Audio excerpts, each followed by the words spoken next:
당신은 돌을 긁는 금속성, 강철 소리에 잠에서 깬다. 그 소리는 일정하고 의도적이다. 아버지는 단도, 손잡이를 꽉 쥐고 의례적인 집중으로 칼날을 갈고 있으며 그의 눈은 칼날에 고정되어 있다. 방 건너편에서 어머니는 벽난로 옆에 웅크리고 앉아 달아빠진 목줄을 손에 감은 채 조용히 기도하고 있다. 꺼져가는 불의 연기가 슬픔처럼 공중에 들러붙어 무겁고 시큼하다. 좁은 창문 틈으로 창백한 아침 햇살이 바닥을 비추고 귀한 남색으로 물들인 파란 실크 드레스 자락을 비춘다. 어머니의 지친 손으로 한 땀 한 땀 바느질한 것이다. 그 드레스는 벽에 박힌 나무 못에 걸린 수위처럼 축 늘어져 있다. 오늘은 당신의 결혼식 날이다. 당신은 12살이다. 그 드레스는 가족의 거의 석 달치 곡식 비축량을 드려야 했다. 사치가 아니라 희생이다. 가족의 희망 혹은 절망의 상징이다. 하지만 당신에게는 사형 집행을 위한 유니폼처럼 느껴진다. 처음 그 드레스를 보았을 때 당신은 부드러움에 감탄하며 천의 손을 뻗었다. 이제 그것은 당신을 섬뜩하게 한다. 이 드레스는 당신의 이름, 당신의 선택, 당신의 어린 시절의 끝을 의미한다. 아무도 당신에게 준비되었는지 묻지 않는다. 이 세상에서 딸에게는 그런 질문을 하지 않는다. 몇 시간 안에 당신은 흙길을 따라 마을을 지나 당신이 선택하지 않은 삶으로 인도될 것이다. 당신은 내 배나 나이 많은 남자, 낯선 사람 옆에 서서 법과 땅, 그리고 신 앞에서 그의 아내가 될 것이다. 하지만 당신이 언젠가 상상했던 방식, 마을 소녀들이 머리에 꽃을 닦고 사랑 이야기를 속삭이는 것을 지켜보던 방식과는 다르다. 이것은 얽힌 마음의 이야기가 아니다. 시도 없고 로맨스도 없다. 이것은 계약이다. 거래다. 당신의 몸으로 봉인된 정치적 동맹이다. 당신은 신부가 아니다. 당신은 지참금이다. 어머니는 어젯밤 어둠 속에서 떨리는 속삭임으로 당신에게 경고했다. 너는 물처럼 되어야 한다. 내 백조야. 그릇에 맞춰라. 저항하지 마라. 그녀는 안다. 그녀는 16년 동안 이 삶을 살았다. 13살에 결혼했고 침묵했고 텅 비었고 순종했다. 조용히 앉아 무릎에 손을 얹은 채 당신은 다시 칼날이 돌에 부딪히는 소리를 듣는다. 이제 당신은 이해한다. 이 소리는 보호의 소리가 아니다. 이것은 준비의 소리다. 이것은 미래가 조각되는 소리다. 당신이 더 이상 당신 자신에게 속하지 않는 미래의 소리다. 당신을 기다리는 것은 동화 속 결혼이 아니라 필요에 의해 만들어진 계약이다. 당신이 사는 세상에서 사랑은 필수 조건도 희망도 아니다. 결혼은 생존이다. 땅, 이름, 피의 동맹이다. 가족이 흥하고 망하며 여성은 거래되고 혈통이 보존되는 수단이다. 이 시대의 당신의 몸은 회계다. 자산의 계산이다. 당신은 미래의 남편과 한 번도 이야기해 본 적이 없으며 이는 드문 일이 아니다. 결혼은 마음의 결합이 아니다. 부모에 의해 계획되고 사제에 의해 축복받고 온 마을에 의해 증언되는 법적 합병이다. 축하하기 위함이 아니라 이전을 확인하기 위함이다. 그들은 결합을 봐야 한다. 기억해야 한다. 필요하다면 당신이 공개적으로 분명하게 망설임 없이 데려와줬다고 맹세할 수 있어야 한다. 그래야 어떤 미래의 질문도 일어날 일을 무효로 만들 수 없다. 현대 결혼식과는 달리 이 의식에는 로맨스나 종교적 화려함이 거의 없다. 교회의 역할은 예배당 문 앞에서의 축복, 상징적이고 공허한 제스처에 불과하다. 진정한 권력은 사제에게 있는 것이 아니라 당신의 운명에 대해 악수하는 남자들에게 있다. 이러한 살아있는 현실을 계속하기 전에 잠시 멈추자. 만약 이 잊혀진 진실의 조각들이 당신 안에서 무언가를 일깨운다면, 역사에서 지워진 삶들의 조용한 고통이 당신을 감동시킨다면, 나는 당신이 머무르기를 권한다. 이 고대 길을 걸어보기를, 구경꾼으로서가 아니라 증인으로서 들어보기를. 이 채널을 구독하여 공식 역사 페이지 아래에 묻힌 더 많은 이야기를 발견하십시오. 댓글을 남기세요. 어디에서 듣고 있는지, 무엇이 당신을 감동시켰는지 말해주세요. 왜냐하면 우리가 세기를 건너면서 우리는 서사뿐만 아니라 목소리도 구하기 때문입니다.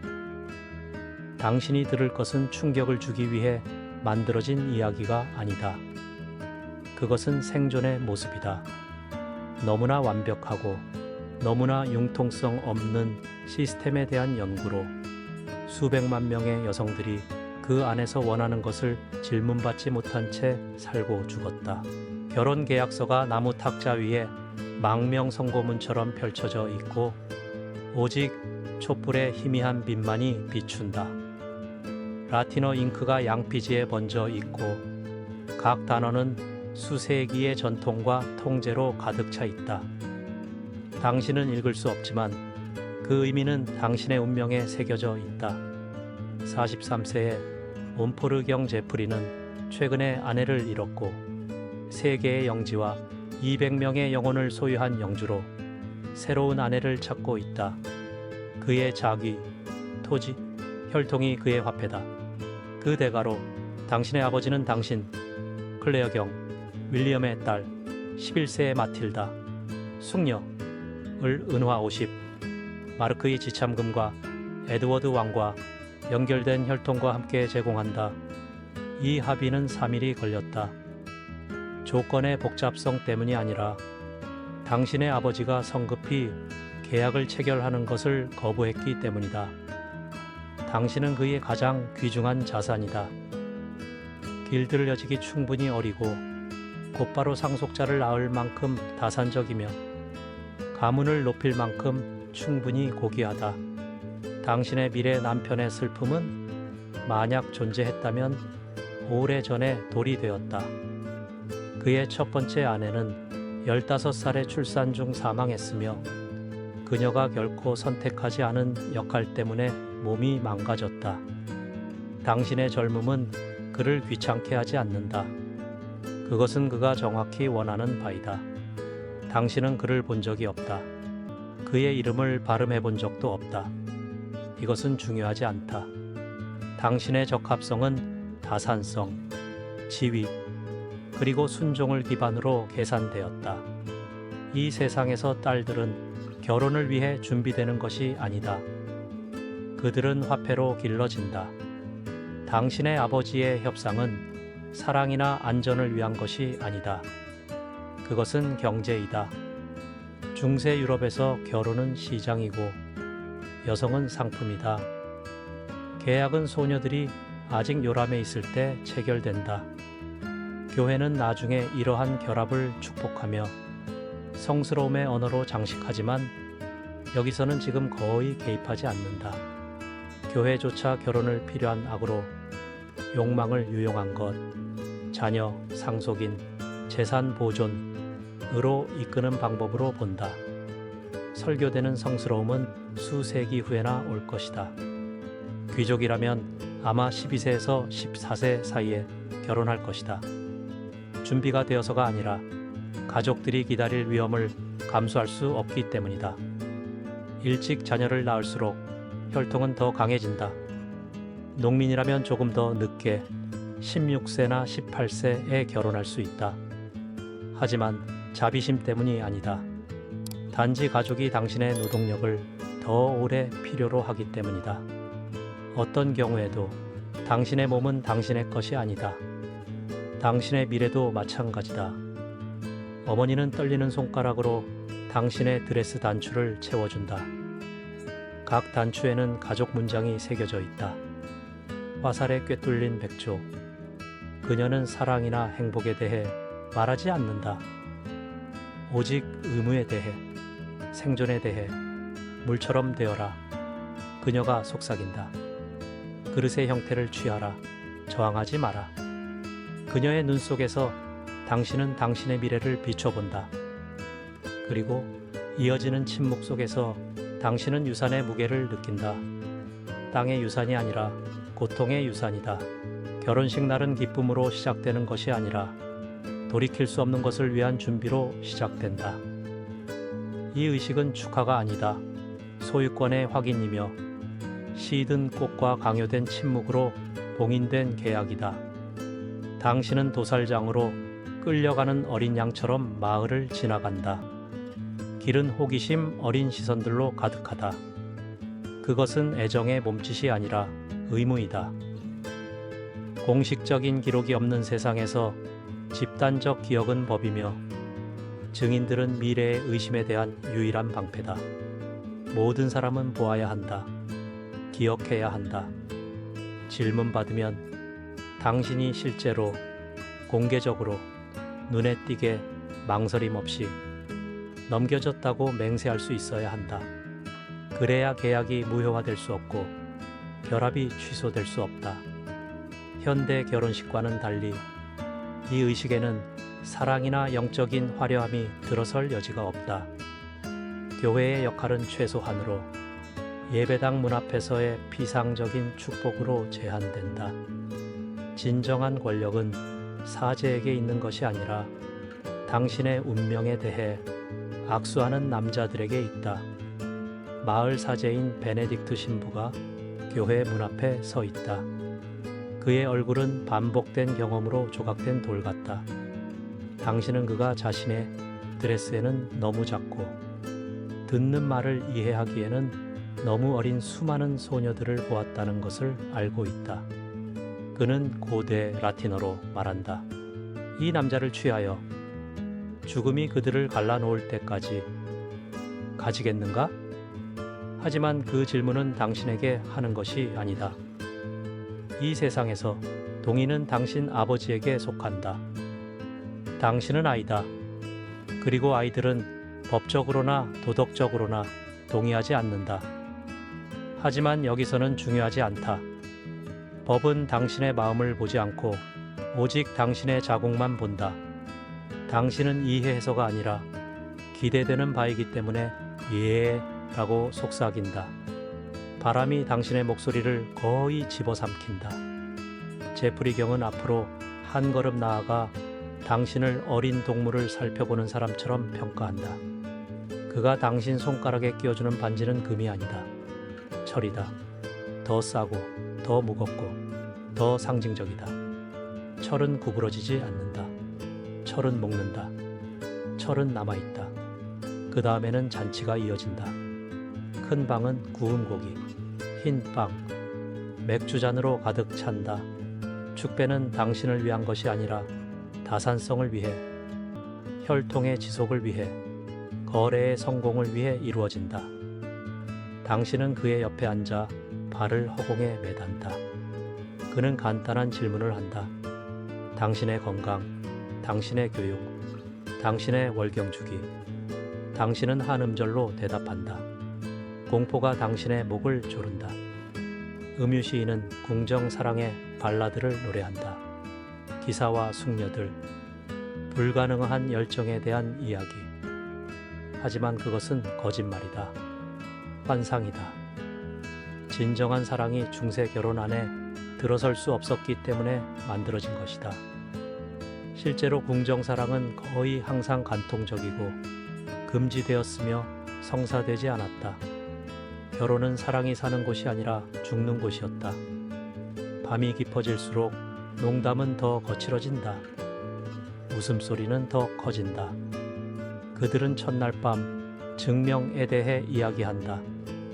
당신의 어머니가 다가온다. 그녀의 눈은 두려움으로 창백하다. 가자. 그녀가 속삭인다. 때가 되었다. 신혼방이 기다린다. 의식은 아직 끝나지 않았다. 방은 어둡고 차갑다. 유일한 촛불의 불꽃이 돌벽의 유령처럼 춤추는 그림자를 드리운다. 중앙에는 결혼 침대가 있다. 무거운 나무 구조물, 집 매트리스, 거친 시트. 결혼 침대라기보다는 희생재단처럼 보인다. 수행원 여인들이 당신 주위에 서 있다. 그들의 얼굴은 무표정하고 그들의 몸짓은 기계적이다. 그들은 조심성 없이 당신의 옷을 벗기고 파란 드레스를 유물처럼 조심스럽게 접는다.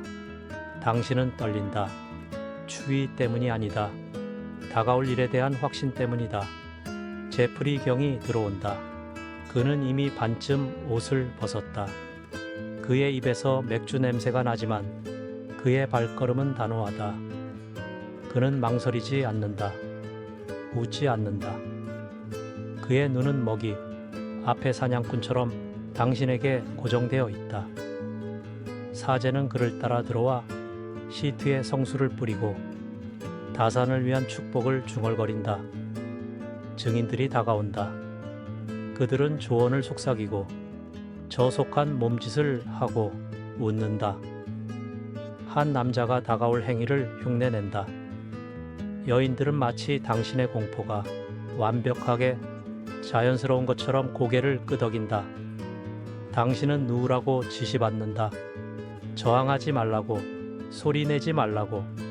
이것은 친밀한 행위가 아니다. 법적 확인이다. 성관계가 없으면 결혼이 없다. 피가 없으면 당신의 처녀성은 의심받는다. 계약은 무효화될 수 있다. 동맹은 파기될 수 있다. 마침내 손님들은 물러난다. 하지만 그들의 존재의 냄새는 남아있다. 당신의 어머니가 마지막으로 나간다. 당신의 이마에 입을 맞추고 기도를 중얼거린다. 그녀의 눈물이 당신의 얼굴에 조용히 떨어진다. 문은 관뚜껑 소리처럼 닫힌다. 그리고 당신은 혼자다. 다음에 일어나는 일은 사랑이 아니다. 소유다. 당신의 몸은 더 이상 당신의 것이 아니다. 법에 의해, 교회에 의해, 관습에 의해 그의 것이다. 이어지는 날들 동안 아무것도 변하지 않는다. 당신은 이제 아내다. 그리고 중세시대에 이것은 재산임을 의미한다. 당신은 땅을 소유할 수 없다. 계약서에 서명할 수 없다. 법정에서 증언할 수 없으며 허락 없이 집을 나설 수도 없다. 남편 소유권 교리에 따라 당신은 법적으로 남편의 정체성에 흡수된다. 당신은 독립적인 사람으로서 존재하기를 멈춘다. 당신의 남편은 당신에게 노예 주인처럼 명령한다. 당신은 집안을 관리하고 하인들을 감독하고 방문객을 맞이하며 무엇보다도 자녀를 낳아야 한다. 그는 당신의 시간, 옷, 심지어 기도까지 지시한다.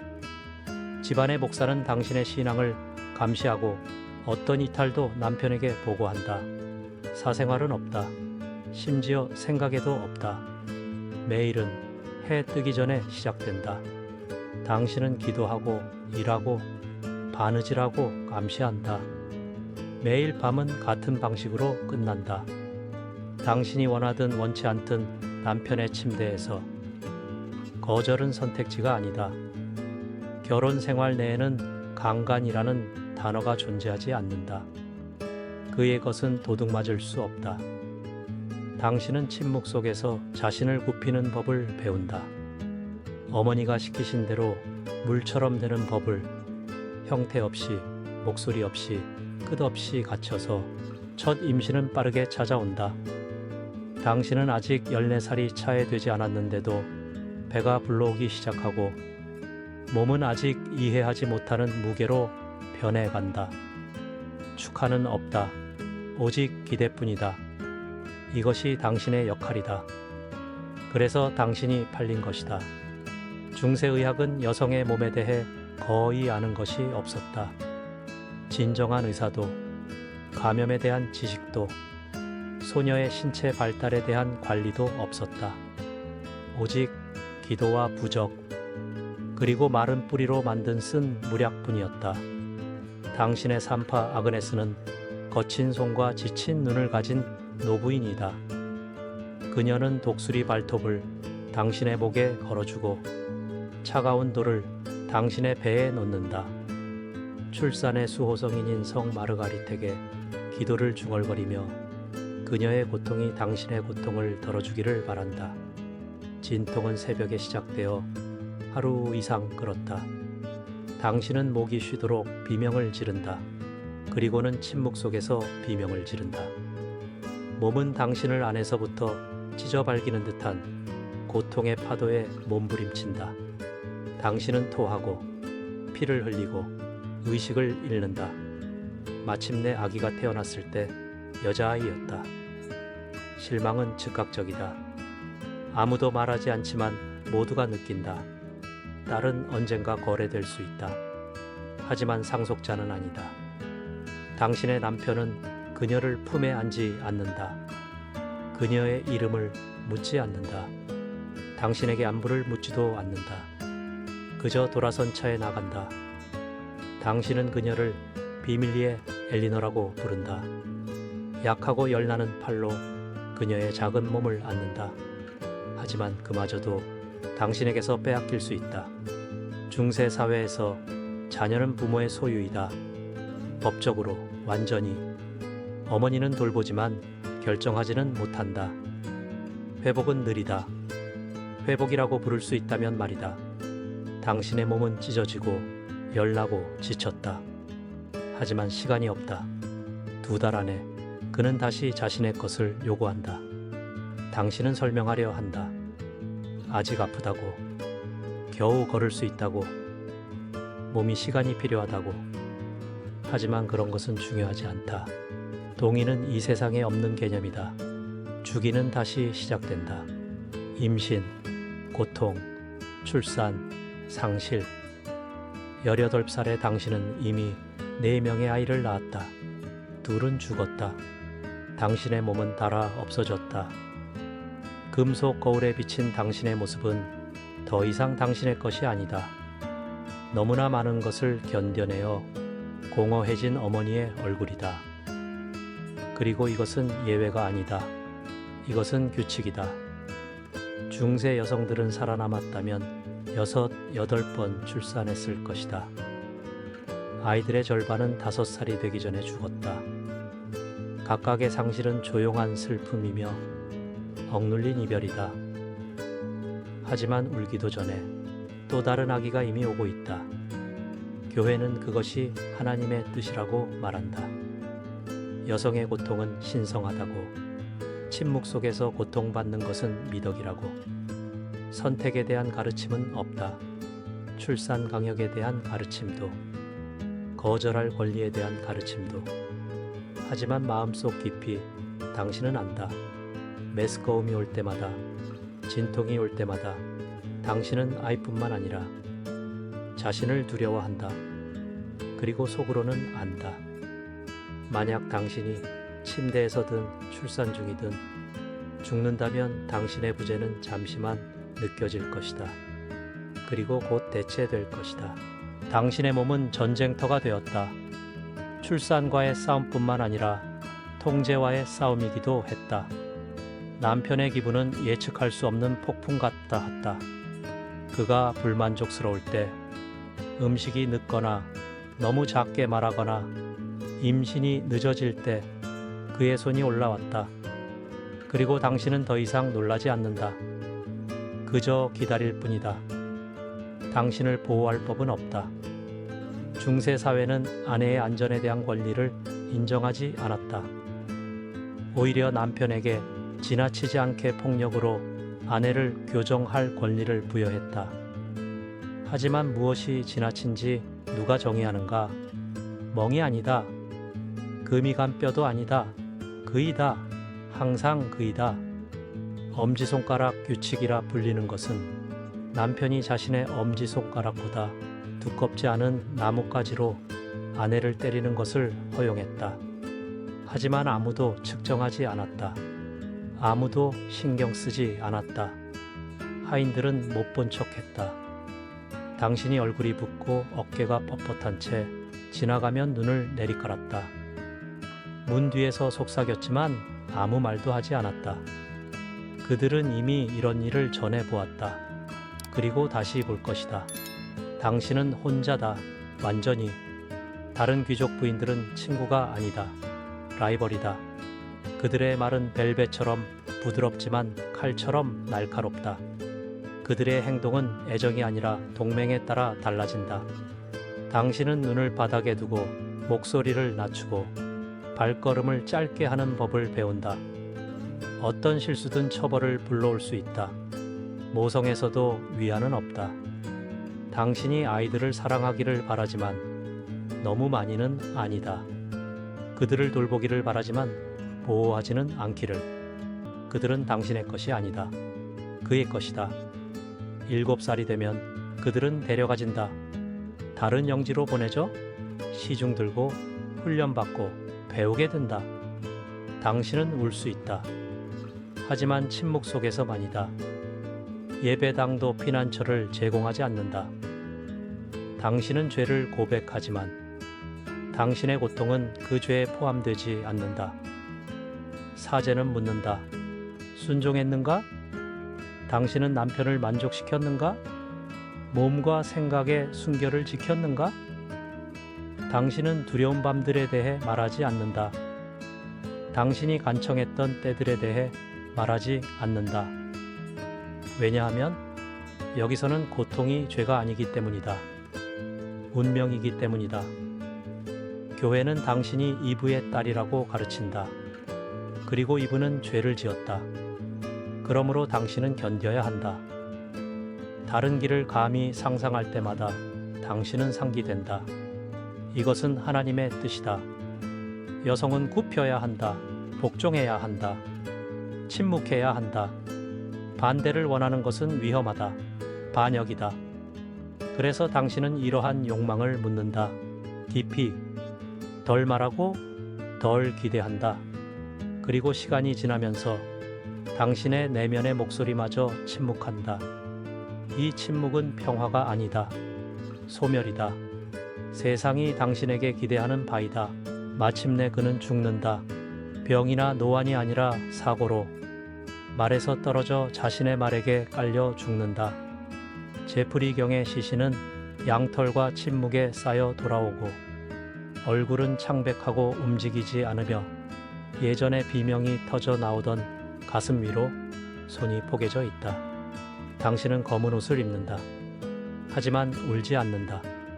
소리 지르지 않는다. 아무것도 느끼지 않는다. 32살, 당신은 과부다. 하지만 이것은 자유가 아니다. 또 다른 형태의 위험이다. 당신은 아무것도 상속받지 못한다. 땅, 자기, 재산, 모든 것이 장남에게 가거나 주군에게 돌아간다. 당신은 20년 동안 관리해온 집에 새 영주에게 편리할 때만 머무를 수 있다. 그리고 그는 편리하지 않다고 판단한다. 죽은 남편의 형제는 시간을 낭비하지 않는다. 몇 주 안에 구원자들이 나타난다. 차가운 눈과 계산된 미소를 가진 남자들. 출산과 슬픔으로 얼룩진 과부라도 여전히 가치가 있다. 당신은 다산적임을 증명했다. 아직 아이를 낳을 수 있다. 당신은 다시 거래된다. 이번에는 지참금이 더 적다. 젊음도 덜하다. 하지만 거래는 계속된다. 당신의 새 남편은 에어경 리처드다. 더 늙고, 더 잔인하고, 더 부유하다. 그의 자녀들은 이미 성인이다. 그는 사랑을 원하지 않는다. 그는 가정부를 원한다. 그리고 침대에서 함께할 여자를 원한다. 결혼은 짧다. 만찬은 소박하다. 의식은 삭막하다. 당신은 상품처럼 다른 요새로 옮겨진다. 그리고 주기는 다시 시작된다. 하지만 이번에는 더 나쁘다. 리처드 경은 분노로 때리지 않는다. 그는 쾌락으로 때린다. 그의 잔인함은 꼼꼼하다. 그는 당신에게 굴욕적인 행동을 강요한다. 당신의 두려움을 비웃는다. 한 손으로는 순종을 요구하고 다른 손으로는 고통을 가한다. 첫 결혼에서 낳은 당신의 자녀들은 뿔뿔이 흩어진다. 다른 집, 수녀원, 성으로 보내진다. 당신은 허락받아 가끔 그들을 본다. 11살이 된 엘리너는 떨리는 라틴어로 편지를 쓴다. 두려움에 대해 말한다. 당신은 그 징후들을 알아본다.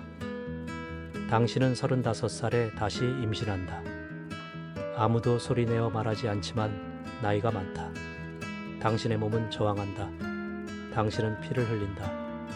토한다. 기절한다. 분만은 사흘간 지속된다. 당신은 거의 죽을 뻔한다. 아이는 약하게 태어난다. 남자아이, 몇 시간만 살았다. 리처드 경은 분노로 반응한다. 슬픔이 아니다. 분노다. 그는 당신을 비난한다. 당신을 때린다. 갈비뼈 골절, 출혈, 열병. 당신의 몸은 회복되지 않는다. 월경이 멈춘다. 나이 때문이 아니라 파괴 때문이다. 하지만 다산성의 끝은 평화를 가져오지 않는다. 단지 새로운 종류의 경멸을 가져올 뿐이다. 당신은 이제 쓸모없다. 마른 밭, 부서진 도구. 그는 젊은 애첩을 집으로 데려온다.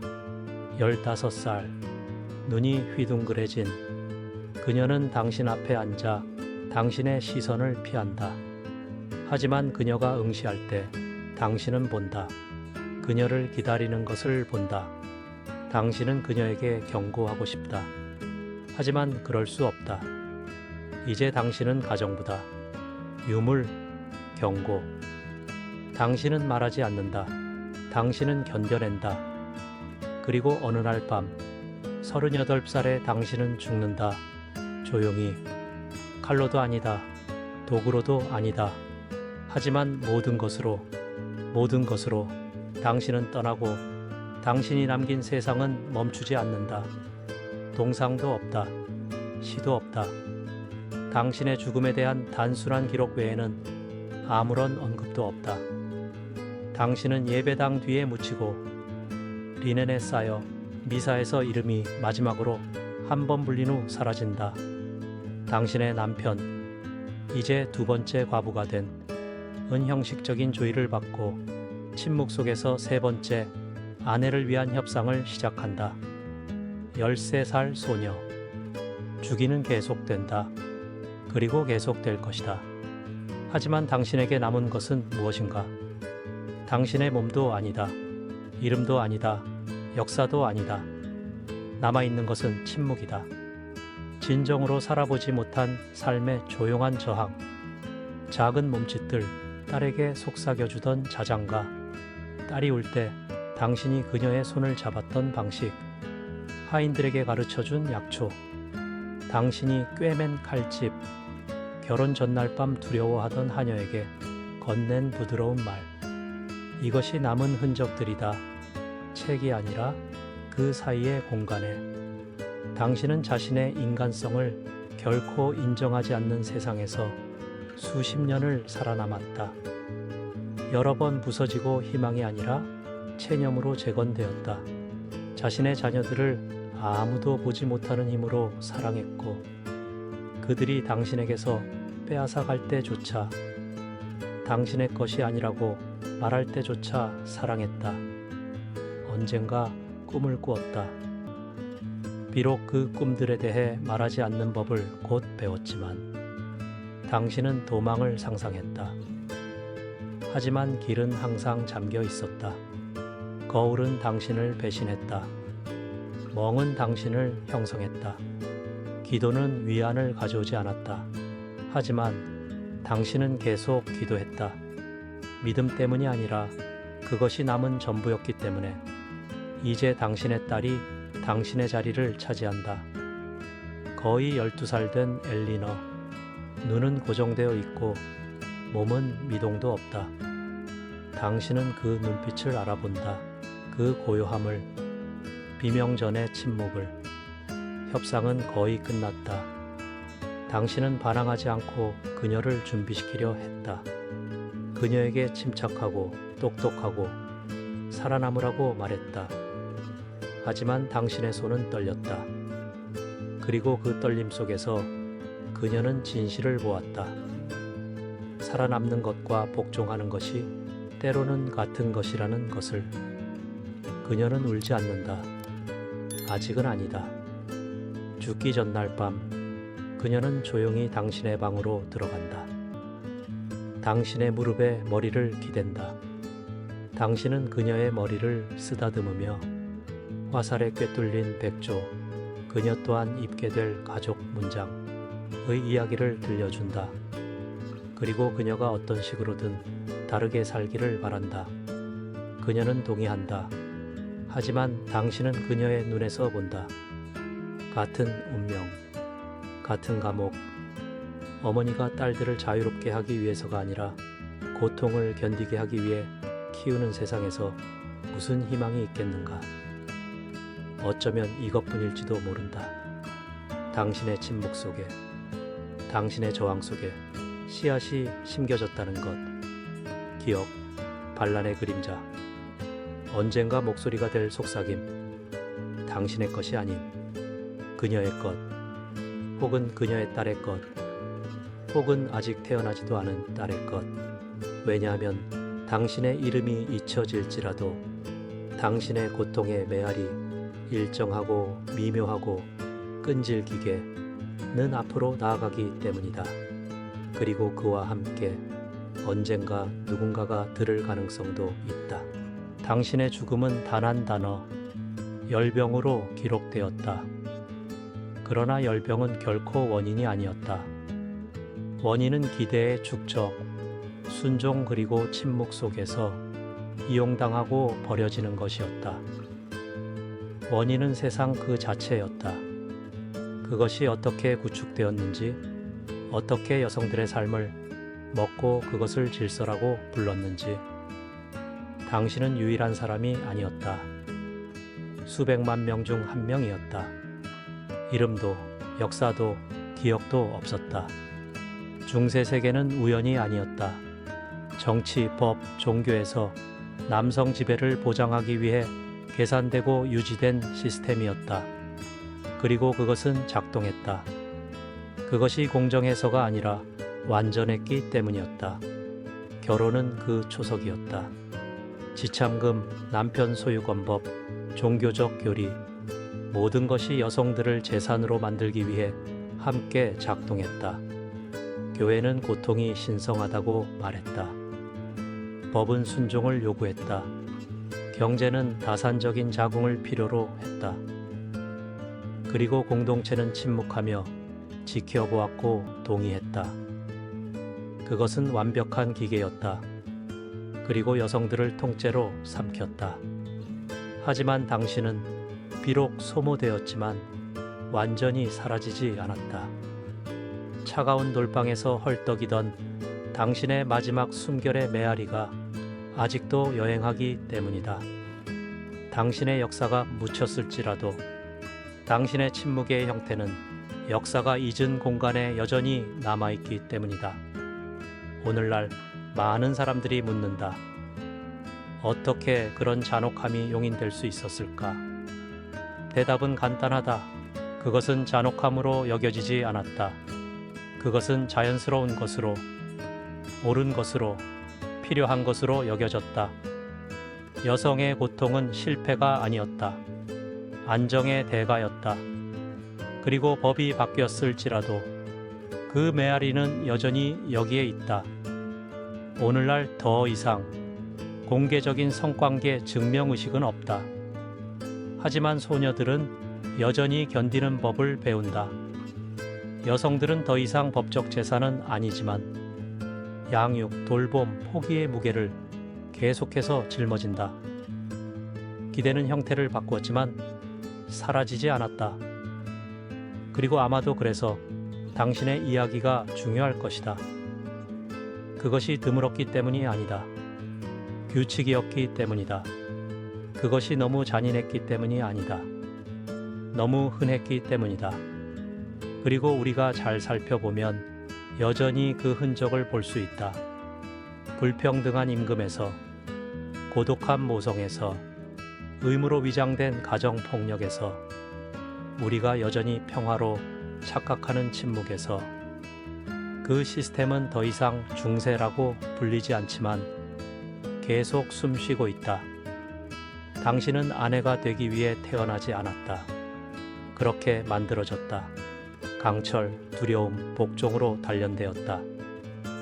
그리고 이제 당신의 이야기가 침묵 속에 끝나면서 순환은 처음으로 돌아간다. 당신은 다시 12살, 차가운 아침 햇살 속에 있다. 아버지의 칼날이 돌 위에서 노래한다. 어머니의 손가락이 묵주알갱이 위를 미끄러진다. 하지만 바람을 넘어 칼날을 갈고 멈추는 사이 무언가 변한다. 더 이상 굴복의 기도가 아니다. 저항의 속삭임이다. 약속이다. 언젠가 누군가가 당신의 이름을 말할 것이라고. 그리고 세상은 마침내 들을 것이다.